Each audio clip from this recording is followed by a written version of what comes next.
Ok, donc on finit la fin de la partie 2 de ce chapitre. Donc j'avais pas encore préparé tout ce qui était photo, transistor, etc. Donc je vais faire une petite introduction ici. Donc le phototransistor, son symbole, bah, c'est le symbole classique du transistor, donc sur lequel on va retrouver, euh, hop, je vais mettre le laser, hop là. Ici on retrouve donc la base.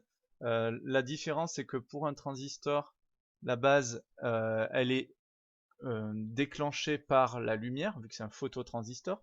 On retrouve en haut ici le collecteur et en bas l'émetteur.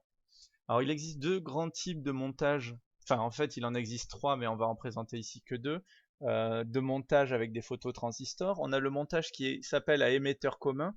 Alors émetteur commun, ça veut dire que je vais mettre la sortie sur le collecteur. Donc si je prends le montage, c'est quoi? J'ai l'alimentation ici, une résistance, mon transistor, et donc comme c'est un émetteur commun, je mets la sortie sur le collecteur, sur l'autre pin. Il y a bien sûr le deuxième montage, la contrepartie, qui est le montage à collecteur commun. Et cette fois, ça va être quelle partie? Ben, on va mettre la sortie sur l'émetteur. Alors, je vais vous expliquer un petit peu la différence. Imaginons que j'ai pas de lumière. Donc, si j'ai pas de lumière, qu'est-ce qui se passe pour le transistor? Bah, il conduit pas. Donc, il est bloqué. Si le transistor est bloqué, qu'est-ce qui se passe pour ma sortie? Bah, ici, j'ai un circuit ouvert. Donc, en fait, ma sortie, elle est reliée à l'alimentation en haut. Donc, comme elle est reliée à l'alimentation, je vais avoir en sortie un état haut. Prenons le cas du collecteur commun.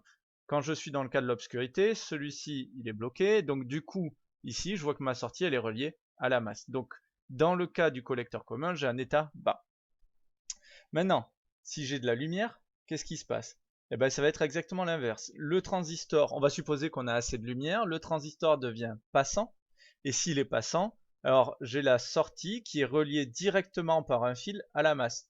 Donc la sortie vaut un état bas, donc ground.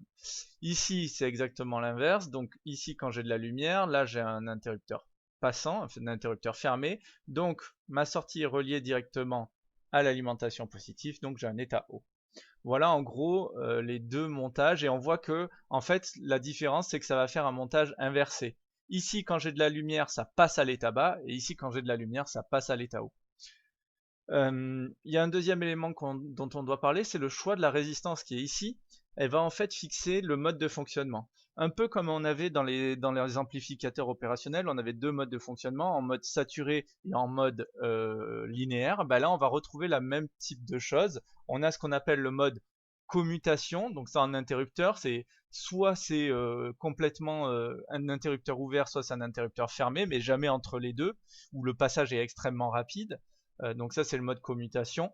Et le deuxième mode, c'est ce qu'on appelle le mode linéaire, c'est l'amplificateur. Donc là c'est au contraire, on va pas vraiment se placer sur les extrêmes, on va plutôt se placer au centre et on va essayer d'amplifier de manière linéaire la quantité de lumière. Ça nous permet de faire une mesure linéaire de la lumière.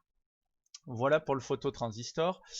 Pour plus d'infos, je vous renvoie vers le TP qu'on avait fait, dont le lien est dans la description. Parlons maintenant de la photorésistance. Donc la photorésistance, on l'avait utilisée dans la troisième activité. Donc son symbole, c'est une résistance commandée par de la lumière. Elle a quelle tête? Ben, elle a cette tête-là. Et donc en fait, sa résistance va varier en fonction de la lumière. Donc si on veut savoir un petit peu son comportement, c'est ce que je vous avais préparé dans l'activité, mais je le représente ici pour que ce soit clair. On va essayer de mesurer la valeur de la résistance en fonction de l'éclairement. Donc pour ça, pour mesurer l'éclairement, on va utiliser un luxmètre, et pour mesurer la variation de la résistance, on va utiliser un multimètre réglé en ohmmètre. On relève les deux valeurs à chaque fois en faisant varier la luminosité, donc il faut avoir une lampe dont on peut faire varier la luminosité, et ça nous donne un tableau comme ça. Si on fait le tracé de la résistance en fonction de l'éclairement, qu'est-ce qu'on voit? On voit qu'on a une courbe ici qui n'est pas du tout linéaire. Donc il faut y faire attention, parce que si on veut utiliser une photorésistance pour mesurer la quantité de lumière, il faut faire très attention. Il faudrait déterminer cette équation-là. Alors là, ici, c'est le logiciel Regressi, on peut faire la modélisation. Mais sinon, il faudrait trouver cette équation-là pour trouver quelle est la relation entre E et R, et quand on mesure une certaine valeur de résistance, revenir vers la quantité de luminosité. Pour nous, qu'est-ce qu'on va s'en servir plutôt souvent comme un détecteur, non pas comme un capteur, mais comme un détecteur. C'est-à-dire qu'on mettra une limite ici et on dira est-ce que je suis au-dessus ou en dessous de ce seuil. Une fois qu'on a fait ça, on doit donc faire un montage.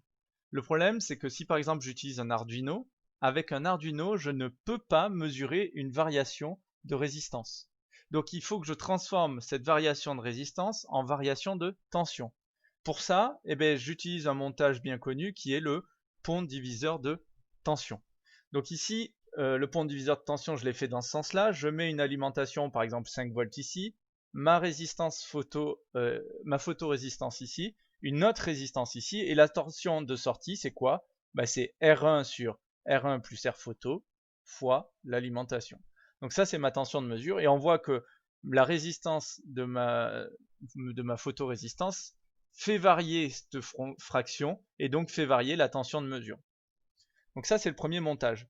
On pourrait me dire, ouais, mais pourquoi on n'a pas inversé ici? Est-ce que ça change quelque chose? Alors on peut inverser. Qu'est-ce que ça change? Ça va changer ici la fraction.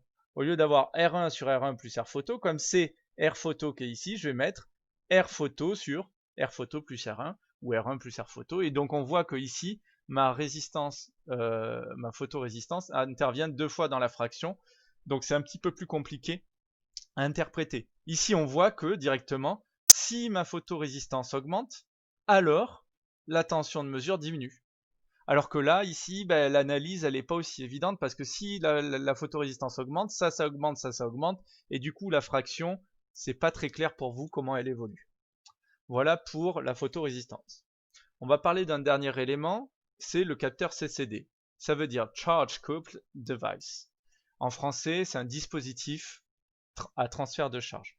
Alors, comment ça marche? Un capteur CCD, ici, là, c'est une matrice, c'est-à-dire c'est une grille dans laquelle on va avoir plein de petits capteurs et ce qu'on va appeler des photosites. Et ces petits capteurs vont capter la lumière. Alors, ils vont capter la lumière, en fait, ils vont capter de la lumière des 3 couleurs, rouge, vert et bleu. Et on verra ça l'année prochaine dans tout ce qui est la colorimétrie et les images numériques. Ce qu'il faut que vous sachiez, c'est que certains photosites ici captent que le vert, certains que le rouge, d'autres que le bleu. En fait, ce qui se passe, c'est qu'il y a un capteur avec des grilles comme ça qui vont capter chacun que leurs pixels. Donc voilà, donc nous ce qu'on va faire ici pour comprendre le fonctionnement, on va prendre ici la grille et on ne s'occupe pas de la couleur des pixels.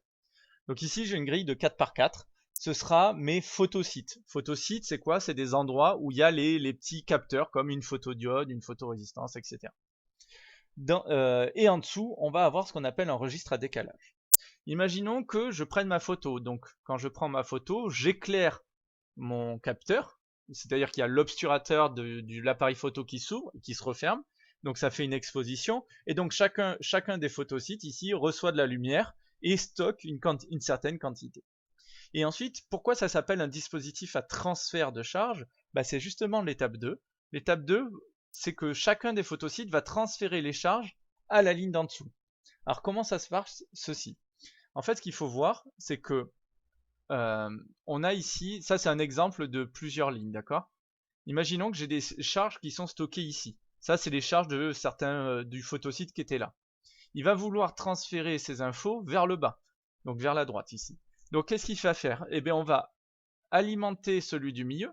Donc ici il y a une répartition. Qu'est-ce qui se passe pour les charges? Elles voient qu'elles peuvent se répartir sur les deux, donc elles vont s'étaler. Et ensuite on va enlever le premier. Donc qu'est-ce qu'elles vont faire? Les charges elles vont se ramener vers le milieu. Et ensuite, on va allumer le suivant. Donc les charges vont se répartir vers la droite. Et ensuite, on va éteindre celui du milieu. Et donc, en faisant comme ça, on a réussi à transférer les charges qui étaient tout à gauche à tout à droite. Et c'est ce qui se passe ici. On va transférer toutes les charges comme ça vers le bas. Ensuite, l'étape 3, ça va être quoi? Ça va être, on a un registre à décalage. Alors pour ceux qui savent pas ce que c'est, un registre à décalage, c'est un composant qui est capable de décaler des valeurs vers la droite ou vers la gauche, suivant comment on le règle. Et je vous invite à aller voir sur Internet, si vous voulez regarder, il y a plein d'applications pour ça, très pratiques, notamment quand on fait du multiplexage.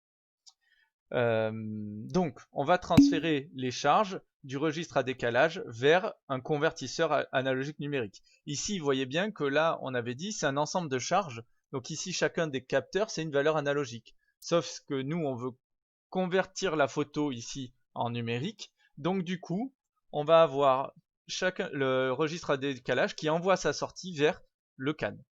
Et donc, qu'est-ce qui va se passer? Ben, quand il envoie la sortie vers le CAN, le premier photosite va passer dans le CAN et va nous donner la première valeur numérique. Voilà pour cet élément.